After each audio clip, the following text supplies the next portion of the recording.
of everything that's really actually happening in rodeo. Welcome, No Spinners. I'm Tommy Joe Lucia.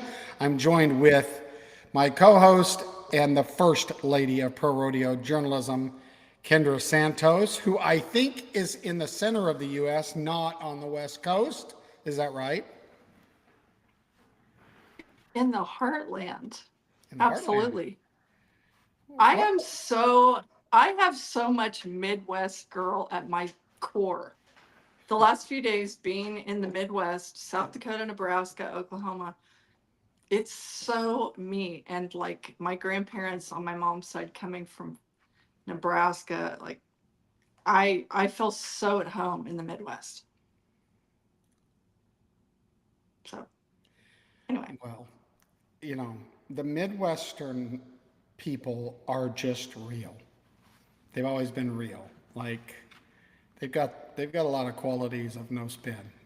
So we go out and work. they yes, they work hard, they're honest, they love to cook, they love to eat good food. I mean, there's so much that I just love. So Well, it's a good day. It's a pretty day in Texas. I hope it's a pretty day where you're at. I'm going to kick it off with you. Why don't you spin us around the rodeo world a little bit and tell us what you've got, and we'll go from there. How about that? fair. And what I will just say that I go into this with a, I was just talking about good food. Oat just made a beautiful dinner of pork chops, beets, hominy, mashed potatoes, watermelon, and apricot upside down cake made from scratch. So Wow, I'm lucky, lucky, lucky. And if I doze off with you, don't worry about it. that's a spread. Like That's a spread. But that it has all reminds the me of food all groups. my great aunts and everybody from Nebraska, and we would go there, and it would be like we would eat four times a day, and we would have a late night dessert for after breakfast and after lunch and after supper, and then late night, cake and pies. Anyway, okay. So When I back walk to by, rodeo. hold on. When I walk by Oak, if I just walk by him, I don't go, "Oh, that big giant Okie is probably a master chef." Like he does not look like he must love to cook. He does not look like a master chef to me. He And loves to obviously he cook, is. and he was really close to his mom, Mary Lou, and he cooks out of her cookbook all the time. Just beautiful food. And so it's lovely. And also, the roses that he planted last time I was here have come up and are in full bloom. So, anyway, other things that you might not expect. But anyway, okay, today is He's a November gardener. 4th. Okay. He loves to garden. He loves to grow things. Anyway, breaking news today, November 4th, Teton Ridge announced a leadership change today. And so, just the bare bones of it, Deirdre Lester is out. Sean Colo is in as executive chairman. And what I found on him is that he most recently founded a growth equity investment firm focused on technology. Um, Teton, this is just very basics for people who have no clue, but I feel like Teton has been shrouded in mystery since they started, right? No one really understands, but Teton is owned by TWG Global, which is a diversified holding company led by Thomas Toll and Mark Walter. Teton was founded in 2019, so it's now 6 years old, and now has additional investors, Jim Breyer and the Lee Bass family office. So I don't know what you know about this, but I don't know what this is going to mean to us in rodeo. What do you think? Yeah. Well, one of the things that Teton has not done well is figured out a way to connect, I think, with our culture, frankly. I think that, they report, they're doing a really good job with their media. They're very clean and classy, and they do a good job. However, just like you said, we don't really feel like we know who they are. I do understand that Mr. Tull is relatively private, stays out of a lot of these things.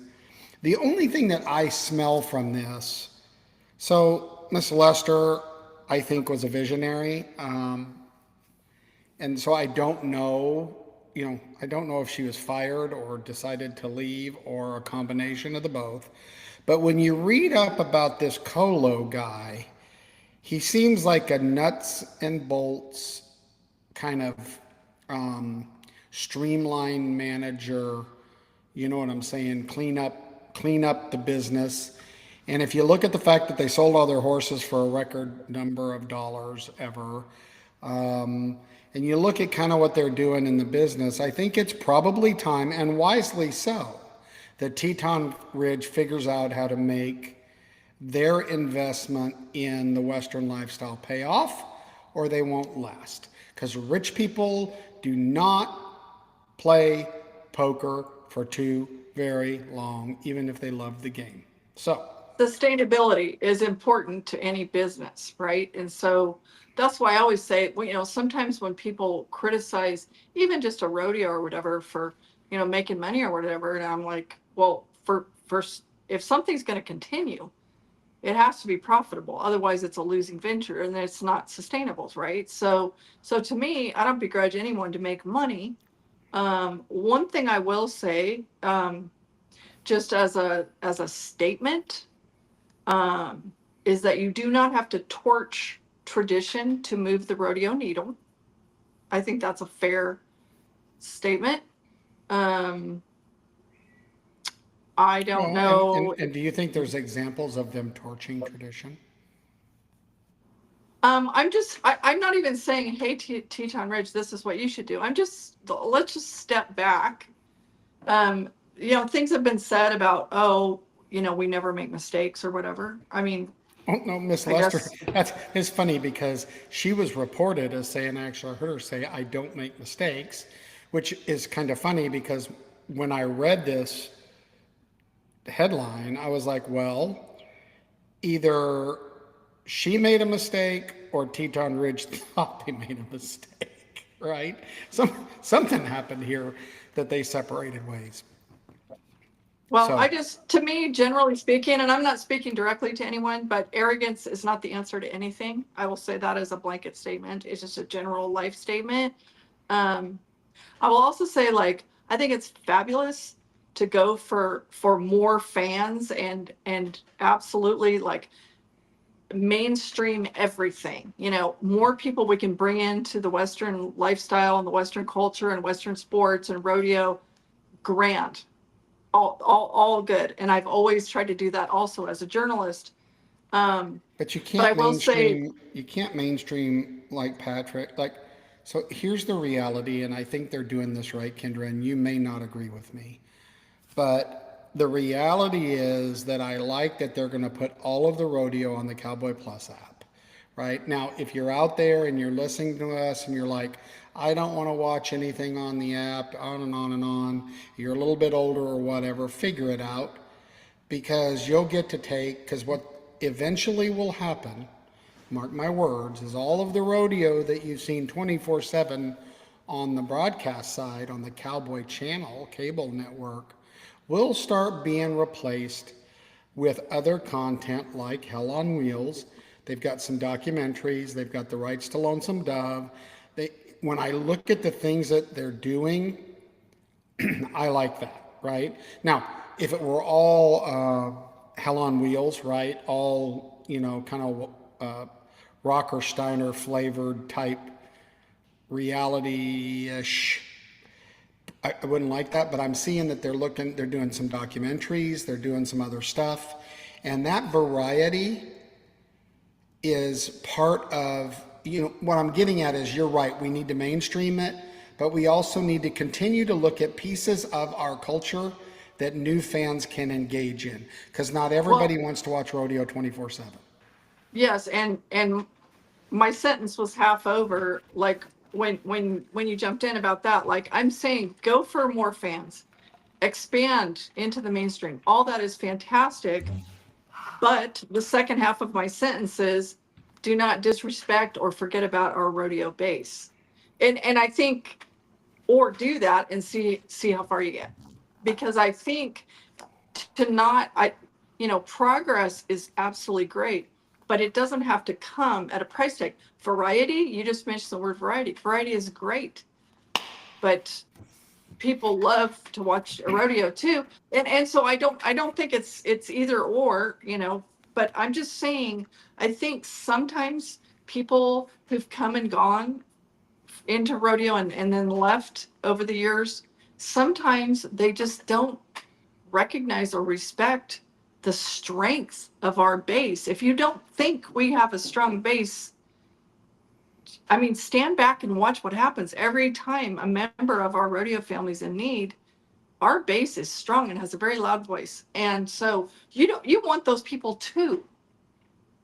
Bringing in more people, fantastic, but you don't want to lose or disrespect our base. I That's just my agree. personal I think feeling. it's tricky. I completely concur with you. 100% agree. However, sometimes the traditionalists really don't want anything to change, in fairness, nothing, right? They want it exactly the way that it's always been, and progress never happens without some adjusting, right? It just doesn't, and so Right. I agree with you. Don't leave the base behind, but the base also needs to have a little bit of understanding that trying new things doesn't mean that you're tarnishing our culture. Right. But and compromise can be a thing. And you can do really cool things without, for example, compromising competitive integrity, things like that. I mean, there's a lot of things that can be done. It can be tried, and that's great without sacrificing some of the very basic points that are important at the center of our culture. So anyway, I think we better keep moving. Okay, yesterday, we're on current events right now. November 3rd, this year's winner of the Donita Barnes Lifetime Achievement Award was announced. Congratulations, Tommy Joe Lucia. This is a big deal. This is a contract personnel award, correct? It is. Okay, so Now, but the entire membership votes on it. I did find that out. okay, well, so I know how honored you were just to be nominated for this award. We talked about that for a minute last time. How sweet is it? How satisfying is it to win this thing? Good I feel like you're question. so often the guy behind you're the guy behind a lot of curtains, and this is like brings you into the spotlight. That's cool.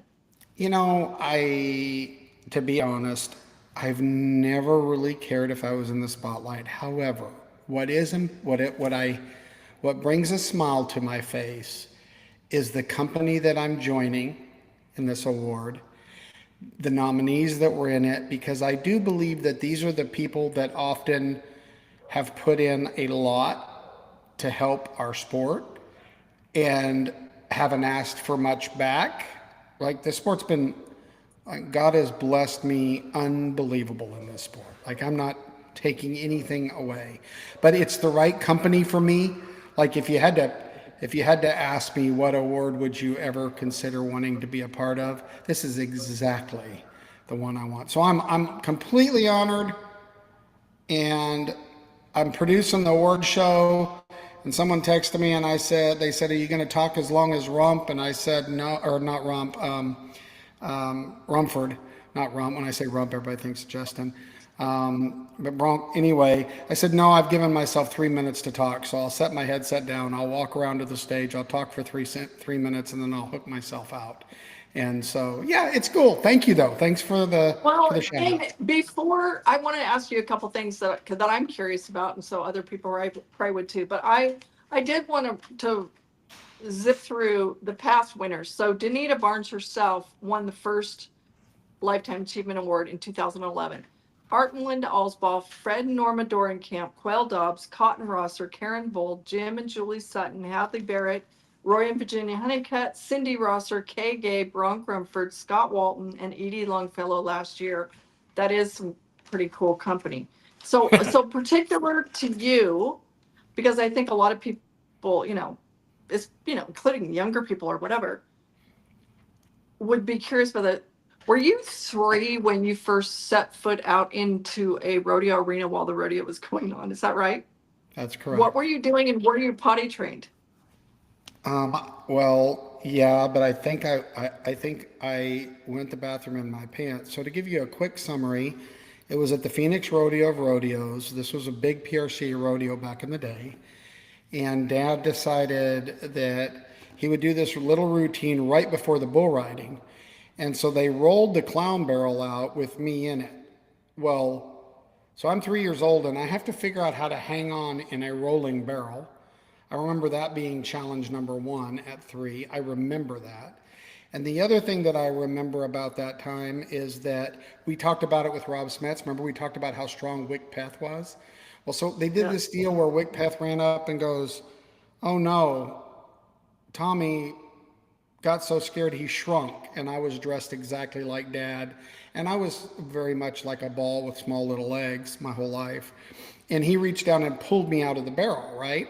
And he gripped my wrist so hard when he pulled me out that it hurt. And he set me down. And I remember Dad telling me, "You got to run as hard as you can, hard as you can, hard as you can. And then you turn around and we practice this bow," right? And so I got to the ground and I'm going through and I'm like, "Run as hard as you can." And I almost forgot to bow. So right before I got to the gate, I spun around to bow, fell down, got up, did my bow. The crowd went nuts. And then I did that routine with Dad, that same thing until I got too big. But at 3, I performed there. And then when I was 7, they gave me my first buckle. And it was a real buckle like they give their champions, right? It was huge. And I can remember getting that and going into the dressing room and turning all the lights off while Dad was performing and thinking, "This buckle glows." And it's on my mantle. In 1977, I don't remember what year it was they gave it to me. So yeah, I've been in this silly game of ours 53 years, Kendra. Isn't that something? That's that's awesome. I mean, really, yeah. And that little bow was 53 years ago. Yeah, that's amazing. So, okay, so I'm going to ask you how many hats you've worn in rodeo: clown, bullfighter, barrelman, rodeo producer. Am I missing anything? Did you ever enter anything? Did you ever compete or no? The only time I competed was at Tough Hedeman's competition at his ranch for the PBR. I forgot what the Ironman. I competed in the Ironman, they called it. The PBR guys all went there. Do you remember Oh, I that? went. Oh, I Yeah. went. Guys drove golf carts into ponds and things like that. And they tried Yes. to kill me. They almost killed me there. No, I never, because Dad was a performer, right?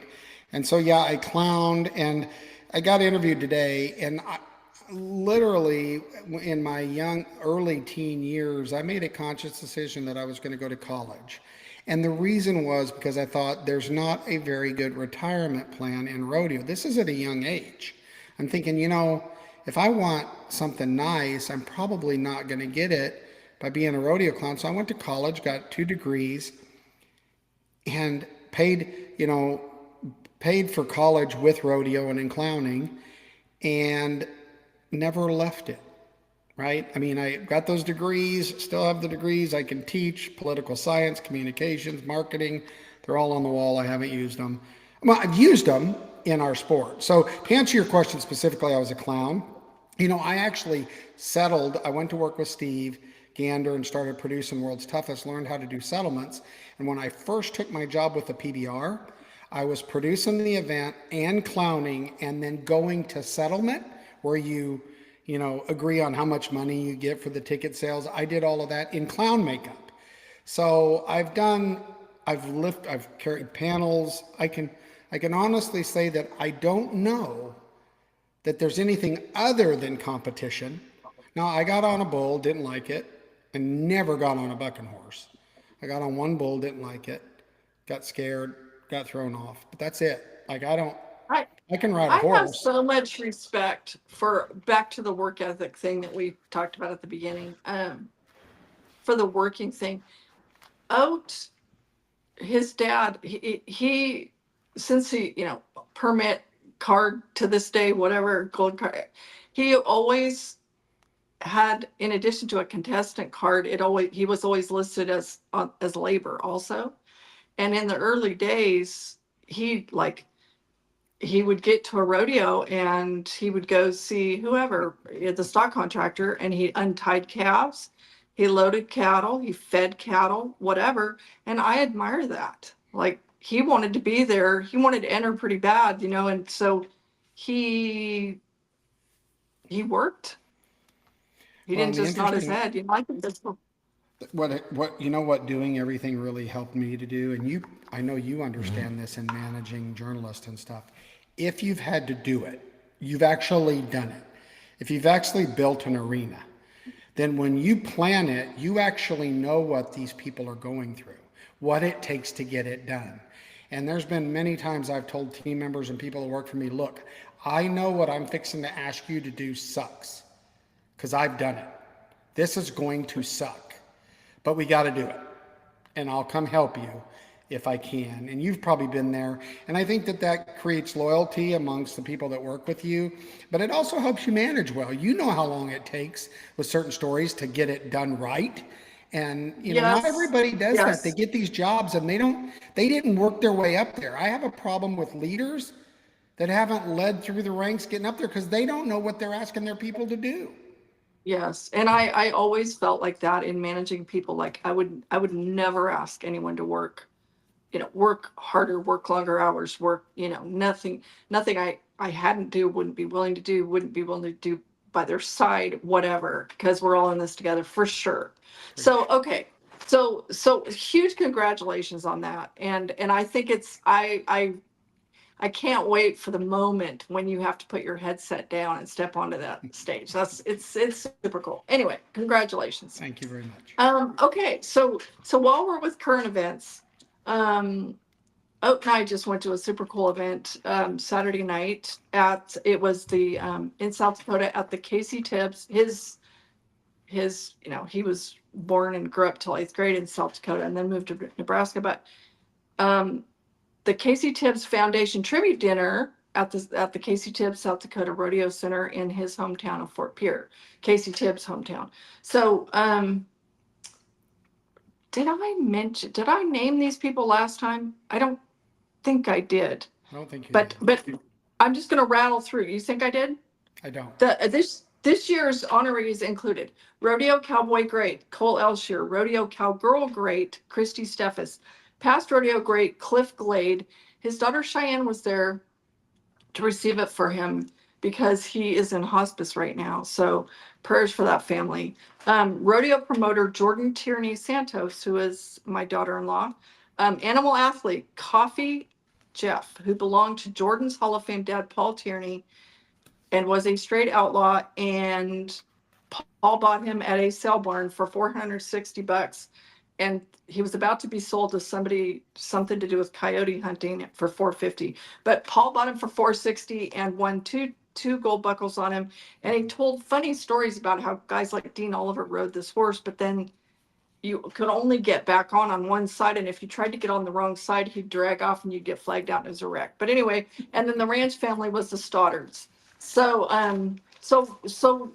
everywhere I go, everywhere you go, there's always things that happen that you don't expect. But I did not know before Saturday night that Cole Elshier, who is a 4-time NFR bronc rider, and he's the one who played Casey Tibbs in the movie Floating Horses, that he's been out since neck surgery in May. I was not aware of that till Saturday night. But I also didn't know that Red Lemmel and Bud Longbreak, who's now gone, had mentored him.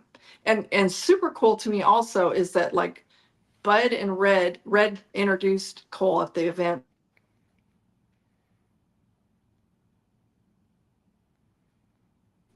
Sorry if that can you hear my phone ringing? I apologize about that.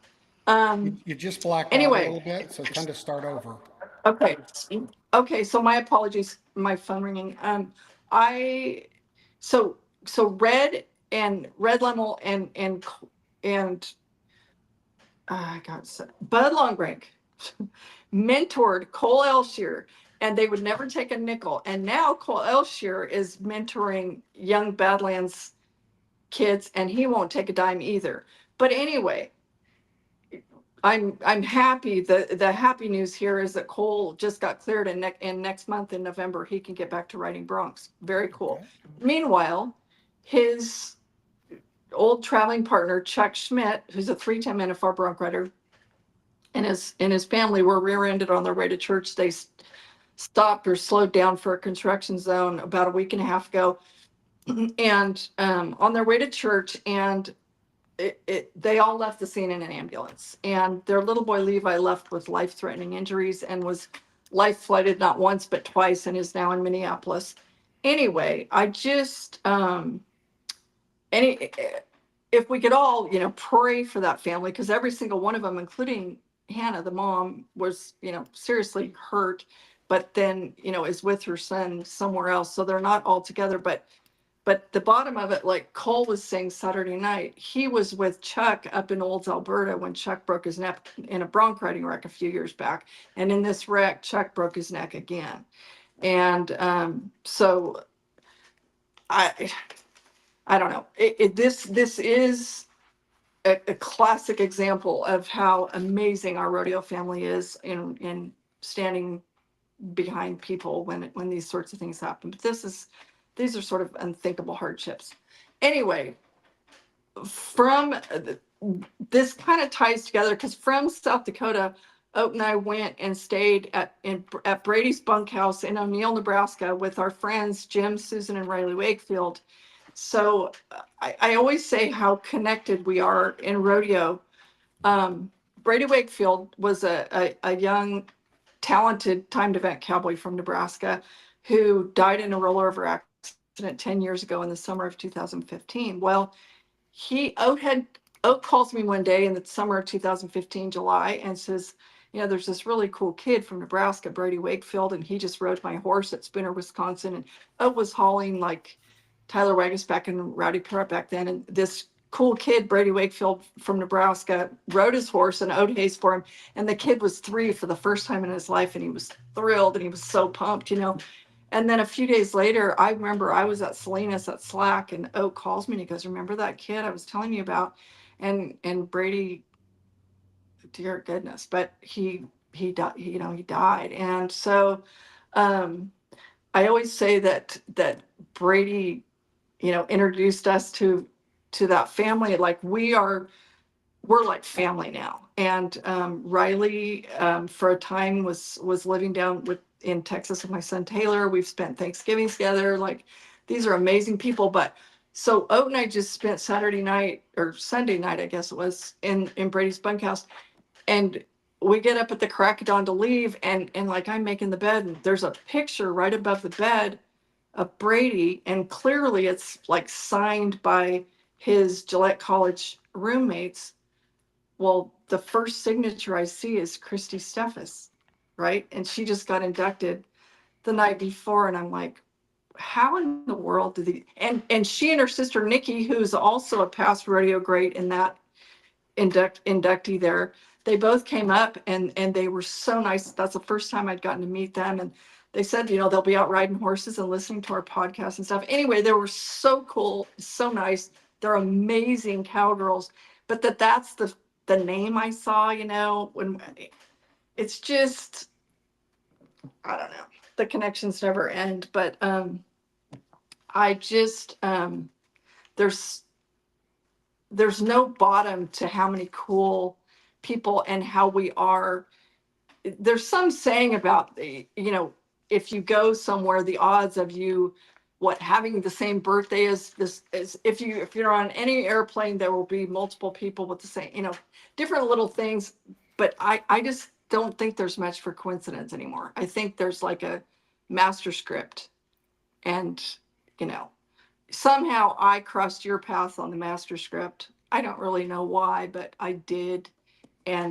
But anyway, I just think it's cool how we're all,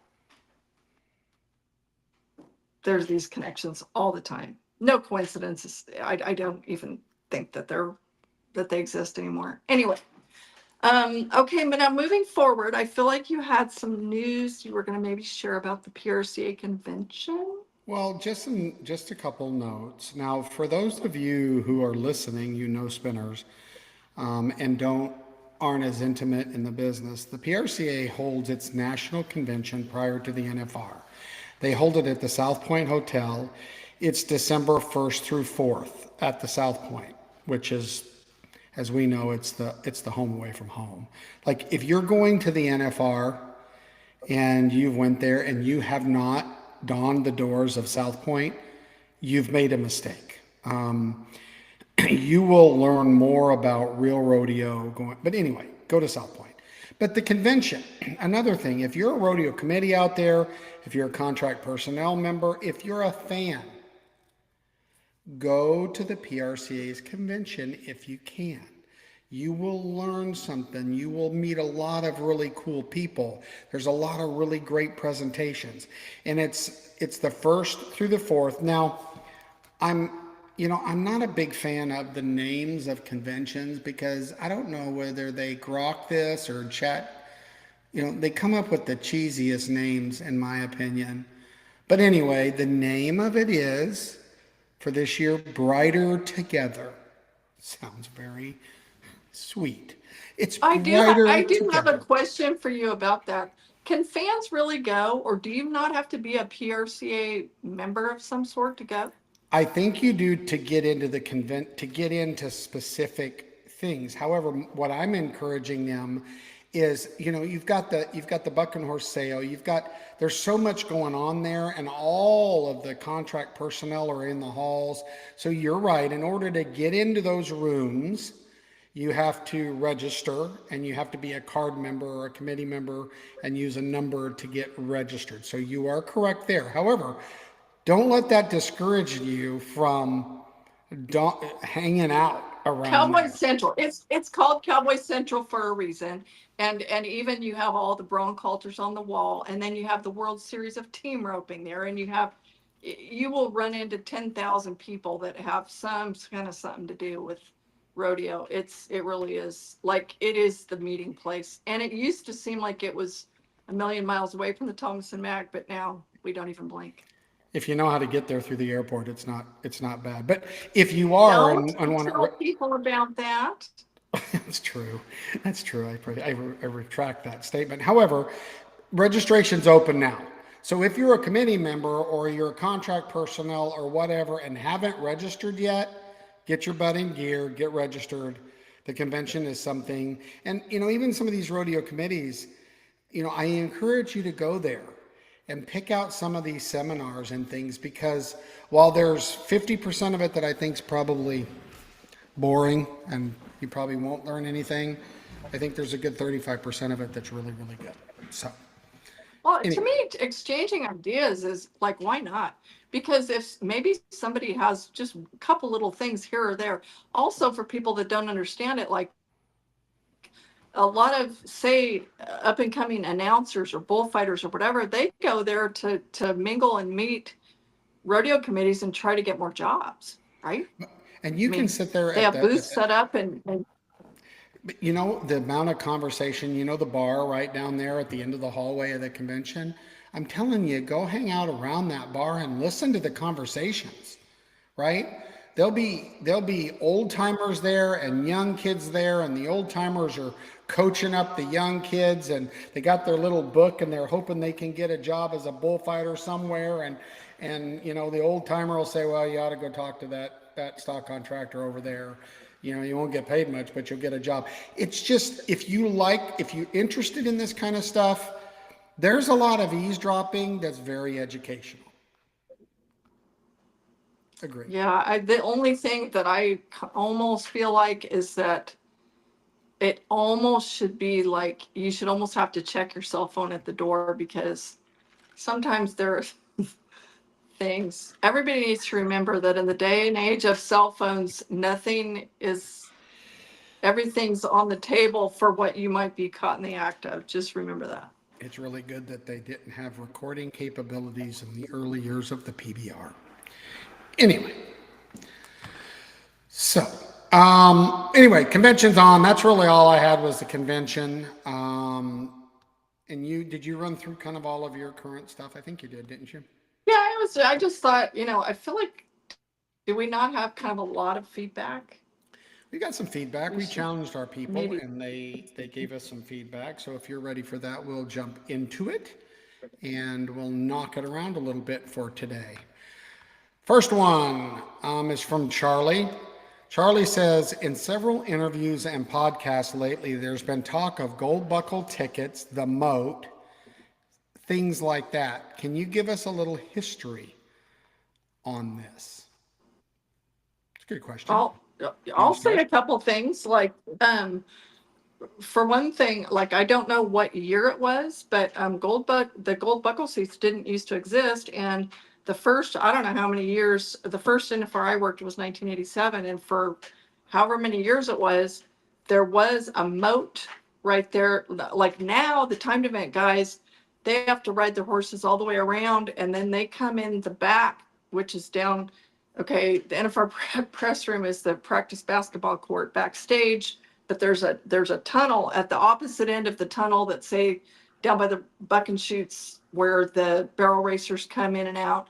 Um, they ride their horses from the warm up tent to the back. They either ride or lead their horses. It's all across concrete, so they've got this, what is it, 8 feet wide or something, red carpet that they bring their horses back there, and then they're backstage. So when you ride in, like I know that my son Lane took a picture that's so cool, of Taylor riding in from behind the black curtain to rope his first calf at the NFR.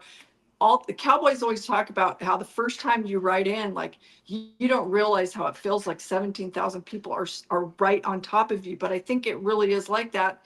Whereas in the earlier going, in however many of Oates' first ones and stuff, say for example, the Bulldoggers, they rode in they rode in from like the rough stock end, and there was a moat along that side. It would be on the heelers and the hazers side of the arena, the long length of the arena, a moat. So when the Bulldoggers come in order, they're watching the other runs arena side. It was, You know, and I'm, same with the team ropers. are you sure that entryway at the other end wasn't a remodel? I don't know this, but something makes me think that that tunnel at the other end on the timed event end was not in place back then. I could be wrong. But if you look at the Governor's Cup and you look at these venues where there's typically only one entryway, if you don't want them riding through the arena, you've got to create a moat. And I just wonder, I don't know, I don't remember, but I wonder, I'll Well, check that's what into that. Otis saying. That's probably right. But by the way, back then, did that practice basketball court exist where we have the press room these days? Probably not. I No. mean, there's probably all kinds of remodel. But the fact of the matter is, for all that time, the Bulldoggers, team ropers, and calf ropers were arena side in the moat, right there on their horses, watching the guys in front of them. And so, and guys have told me too, different things like it got real interesting. Say you're a team roper and you're up seventh that night, and sixth and eighth, they're riding mares and you're riding a stud. Well, that got really interesting sometimes, Yeah. you Yeah. know. But I mean, it was very, very different. So you watched, from arena side instead of from backstage. So and then they did remove the moat, and it gave us more, it gave them more width of the arena. They brought the seats down and sold premium tickets, the gold buckle seats, but the gold buckle seats did not used to exist. So, Well, and interestingly enough, they've went to digital signage, and that wasn't very long ago. But forever and a day, every sponsor sign in that arena was hand painted. Hand painted, right? Not printed, hand painted signs forever and ever and ever. And they when they created those gold buckle seats, they went out for sale. They've got hundreds of years. It's almost like a waiting list to get a booth in the trade show. But remember when we talked to to Vold about her seats, because those seats, like my boss, Dan Shaw for the Utah Days of 47, he has 4 seats. He's a timed event guy down there on the timed event end front row, right? And then he got whenever the first time they sold them, and he'll never let them go. And it's true, everybody. They put these things in wills. Like they're in estates and wills. That's how important those gold buckle seats are for real. There are So, yeah, it's a real thing. lawsuits. Oh, there are lawsuits over tickets, season tickets at the NFR. There are lawsuits. There are, when people get divorced, it's hell fighting over in the settlement of how that's going to go. It is a big deal because you can't come by them anymore. So the other thing that people don't remember is that, now people talk about the yellow arena, the yellow sheets, the yellow bucket sheets, whatever. It wasn't always yellow in there. I don't remember what year it changed, but it wasn't. Red, blue, and Oates remembering when it was red and blue. no, either red. Red or blue. Yes, I remember the dark blue. But anyway, so, okay. Yeah, that's cool. So, yeah, there's a lot of history. And if any of you know spinners, we'll give you the phone number and stuff when we go through this. But if you have some more questions that we can find out answers for in and around the NFR. But it is amazing. We start laying stuff out in the fan zone there on the Sunday prior. And the amount of stuff that has to happen to get that ready for the Super Bowl or rodeo from an operation standpoint is staggering. Okay, Connie, 814 does not represent the majority. I think that has to do with the guy that said that he fast forwards me. So thank you, Connie. 814 does not represent the majority. I love hearing both sides presented on No Spin. Enjoying hearing all the facts. Thank you for the best podcast in rodeo. Thank you, Connie, and thanks for not fast forwarding me. Okay. Here we go. Next one. Now, remember, we challenged our no spinners to tell us what they thought about the nominees getting on stage. Remember that? So we've got some responses from our no spinners. The first one is, I think the nominees still get the recognition if you do camera shots or a picture on the screen. Watching it last year, I could immediately sense that all of them, except maybe the winner, were uncomfortable. So my vote is not to bring them on stage. My 2 cents. So thank you. Thank you for that. I think both Kendra and I gave our opinion on that. The 806. I really enjoy your podcast. Thank you for being open to feedback. I vote for the PRCA top 5 nominees to wait off stage for the announcement of the winner. Since y'all have access to get answers to tough questions, can you find out how many PRCA members actually vote on year-end awards? Rumors say it's a very low percentage of the total membership that is making the decisions for these prestigious awards. I did, Kendra, go out and get an official response on this. This year, 22% of the membership voted. So, I don't know. You've got a fifth of the membership that voted. Typical. Yeah. And, I don't know what the national vote is for the president of the United States, but voting is a privilege that people just don't take advantage of. There you have it. But Okay. and just a little tidbit I'll kick in there is that steer ropers are really good about voting. So go ahead. They're a close-knit group that they actually communicate well with each other too. They really pay attention to their discipline. There's a lot of things about steer ropers that other disciplines could learn from and how they manage their group, frankly. The 615, I think that'd be Nashville. Pretty sure 615 is Nashville, if I'm not wrong. I could be wrong. Put the top 5 in the back room. Winner has to give the other 4 $100 to each and a drink. And the winner has to start a tab for the night. Okay, well. To drink on. Yeah, well, they do serve free drinks, and we don't need any of the nominees drinking anymore. I'm just saying. And we darn sure don't need on back number night anybody drinking anymore.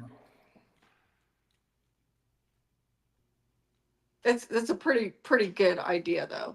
If you win, the drinks are on you downstairs after it's all over. If anybody's still standing, not okay. Yeah. Challenge. Winners, get your credit card out. All right, from the 970 up in the Colorado area, this is an interesting one. It's a little long, but I think it's interesting to listen to. The dozens of state queens at the Miss Rodeo America pageant graciously smile, clap, and congratulate one winner who's announced Miss Rodeo America, even though they dread it as much as, if not more than, any PRCA award winners.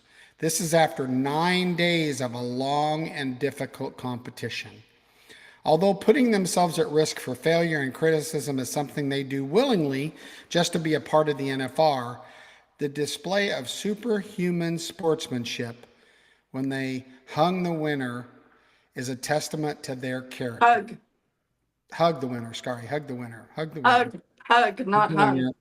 Yeah, well, that's true. Well, I was thinking sash in my mind, right? They hang the sash. Anyway, when they hug the winner is a testament to their character. I think having all 5 on stage shows the same testament of character from the people who are leaders in our sport. Losing stings. How we handle it and grow from it speaks to the strength and our love of our careers in the rodeo and our rodeo family. There's some good lessons to be had in facing our fears and shaking the hands of the peers who beat us out. I'm telling you right now, I could not agree with 970 more. I love that. I just think that's so true. I think, okay, I think it's true and I think it's great. I also think that the 4 people who did not win, they are happy for that person. But do you, as the guy behind the curtain trying to rattle off this event, ship shape, do you want then the 4 people to show how gracious they are by either shaking hands or hugging 4 other people before they go, or it's, I don't think it's that they're not being gracious, but it's sort of like then they're shown like, you guys go this way, we need this guy this way. But I feel like whoever wins and the people who don't win, I feel like they do want to be gracious. They want to shake that person's hand, but there's really not time to shake 4 hands. There is that too. There's time. There's something to be said in live shows. All of us like to kind of, we read people by their mannerisms, and I think that's what makes people uncomfortable in this. And when they do America's Got Talent or whatever, and they're like, and the winner is, and there's a 10-minute drum roll so that everybody craps their pants while they're waiting to see who the winner is, but I don't think that really fits our culture. And so, we've stated I think it's an honor to be in the top 5. But I appreciate the fact that people feel uncomfortable. So we've got one more on this. 806. I really enjoy the podcast. Thank you for being open to feedback. I vote the top 5 nominees wait off stage for the announcement of the winner. Since y'all have access to have questions. Oh, I already read that one. So I'm going to make an announcement. I don't know if I'm supposed to or not, but because I'm producing the show, I will tell you that the decision has been made. What we will do is we will put the 5 nominees on camera. And there's a reason for that, if you're wondering. We'll put them on camera. We'll announce the winner. We'll cut off of that. We'll follow the winner to the stage. We do that for efficiency and time. Because when I took it over, and you remember this, Kendra, nobody knew who won. Everybody was sitting at their table. We had the room turned the other way. Remember, we had the room turned the other way where they used the permanent stage, and it was like 1.5 miles to the back tables. And it literally took 4 or 5 minutes for the winner to get up there because they shook everybody's hand, which I would do on the way. So we're gonna show them. We're gonna give them the credit they deserve on the screen live. And there's another reason for that, because they all get awards too. They get plaques for being nominees, so they'll get a live shot. There'll be certain people in the room that can see that, right?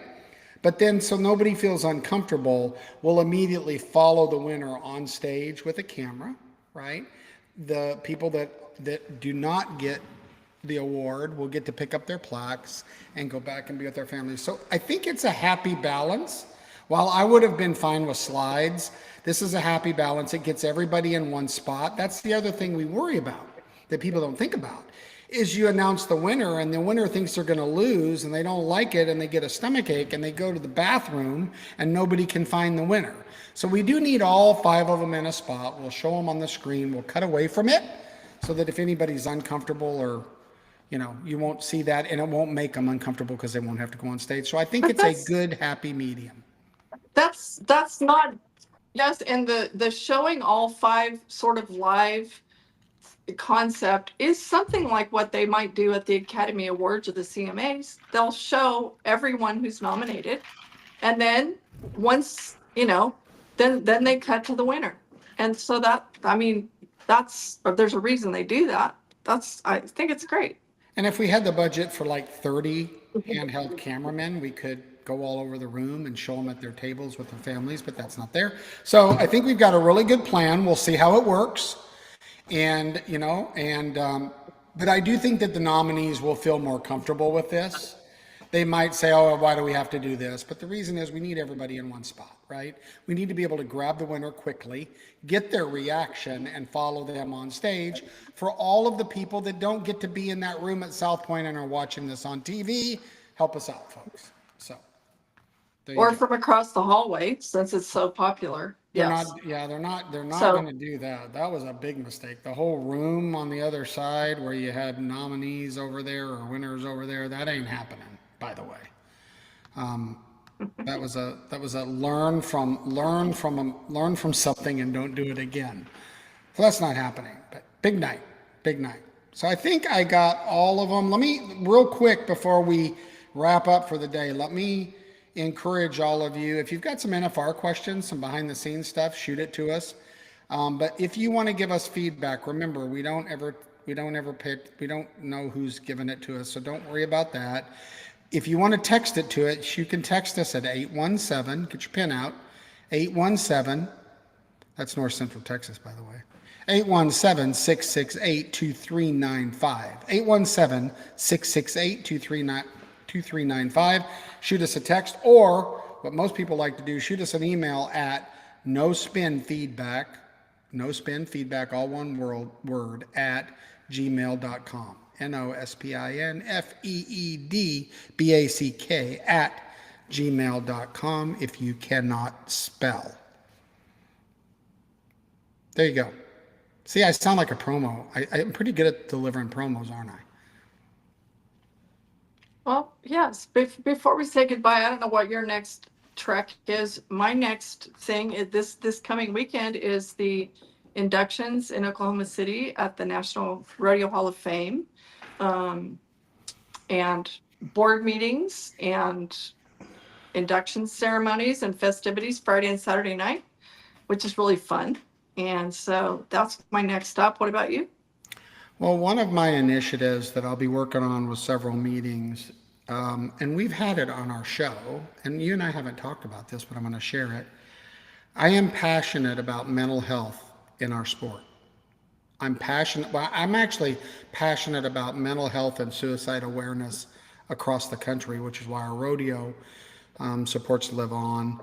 I'm passionate about cancer awareness for pediatric cancer with Golden Circle, but I'm going to some of the big boys in our industry and having conversations about the fact that we've got elbows and knees and stuff like that covered through the gracious, longtime support of Justin Boots. But the Western Sports Foundation is out here trying to figure out how to fund and make available to both professional rodeo cowboys and bull riders, PBR people, the opportunity to, when you need help, psychologically, mentally, or you're facing the thought of life's not worth it. And so I'm going to go out, put a little time in trying to figure out how to assist the Western Sports Foundation in funding something that I think we really need in our sport, and that is some conscious awareness and money put towards mental health awareness.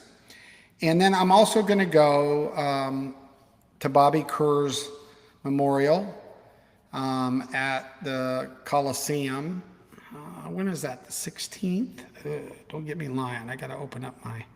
No, it's November 19th at November 19th, 4 p.m. And I sent Susan a note just this morning saying, thinking about you, praying about you. So often you get a lot of support right when something tragic happens. But we should all remember those people in our lives that as time passes and things slow down, that's often the hardest for the ones that lost the person closest to them, because that pain comes in waves. And we need to continue in our families and in our lives and in our culture, because we need to continue to support these people, because losing your best friend, I don't even want to contemplate it, right?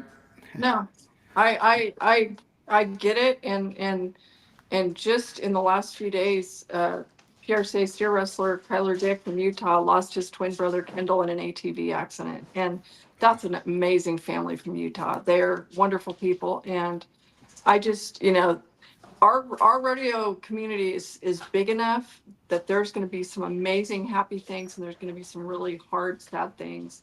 And so I totally agree with you. When the storm passes, we need to check in with those people for sure. It does. Well, like always, thank you for bringing a wealth of knowledge and great conversation to No Spin Rodeo. We want to thank all of you that watched us live. You can go to YouTube, to our YouTube channel, and catch up on any No Spins forever and ever. You can watch us live on Facebook, but then eventually it goes away. But you can always catch us on YouTube. And all of you listening to the podcast, thank you very, very much. We are continually amazed at the people that listen to our show, and we are both incredibly humbled and thankful that you listen to our show. So thank you, No Spinners. Spread the word. We hope to be educational. We hope to be zero BS. We work really hard at that, and there's nobody with more credibility in the industry than the lady in the box next to me, Miss Santos, who's one of the greatest. So we want to thank you for joining us for episode number 83. This is No Spin Rodeo. We hope all of you have a very safe and blessed week. We'll see you in about 7 days. Adios.